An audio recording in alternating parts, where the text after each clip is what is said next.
এলাকার মধ্যে সব থেকে নিকৃষ্ট যে ছেলেটা, ওকে আপনি জিজ্ঞেস করেন যে ওই যে স্টাইল করে যে এইভাবে হেঁটে যায় একটা মেয়ে যায়, তুমি করে বিবাহ করবা নাকি? ও বলবে না।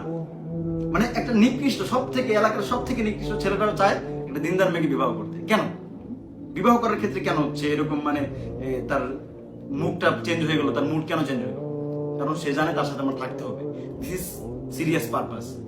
আর প্রেম ভালোবাসা সব থেকে সুন্দর হোক, সব থেকে যে নিজের যার বডি ফিটনেস সব থেকে ভালো, সব থেকে মানে প্রেম করার ক্ষেত্রে তার দিকে সবাই অগ্রসর হয়। কেন আপনি বুঝতেছেন না? আপনি ফ্রিতে ওটা দিচ্ছেন, আপনার শরীর, আপনার চেহারা, আপনার এভরিথিং আপনি দিচ্ছেন কি ফ্রিতে। আর ওই যে চোর, বাটপার, মদখোর, গাঁজাখোর, ওরা ফ্রিতে ওইটা ভক্ষণ করতে চায়, ফ্রিতে দেখতে চায়। তো আমাদের বোনরা যারা এইভাবে চলাফেরা করে তাদেরকে জাস্ট বলবো যে আপনারা একটু ফিকির করেন নিজেদের ব্যাপারটা, যে ফ্রিতে এইভাবে নিজেকে বিলিয়ে দেয়, নিজের সৌন্দর্য, একটা মেয়ের একজন মহিলার সবকিছু সম্পদের মতো, মানে অনেক দামি জিনিস। পুরুষদের ওটা না, পুরুষদের ঘাটতে ঘাটতে দেখেন কি অবস্থা, মহিলাদের ওরকম না।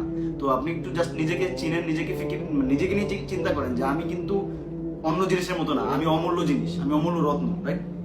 তো আপনি নিজেকে চিনেন এবং এই ফিকির করেন যে কিভাবে নিজের অস্তিত্ব এবং নিজের সম্মান দুনিয়াতেও ঠিক টিকে রাখা যায়, এবং নিজের অস্তিত্ব, নিজের সম্মানকে আখিরাতেও আল্লাহ তাআলার আদেশ মেনে আখিরাতেও যেন কামিয়াব করা যায় এবং উঁচু লেভেলে নিয়ে যাওয়া যায়। এটা আপনার বাবার সম্মান, আপনার ভাইয়ের সম্মান, আপনার এলাকার সম্মান, সবকিছুর সম্মান বহন করে এই জিনিস একটা মহিলার। কারণ একটা মহিলা, একটা বোন কিন্তু ভাইয়ের সম্মান, একটা মেয়ে বাবার সম্মান, বংশের সম্মান।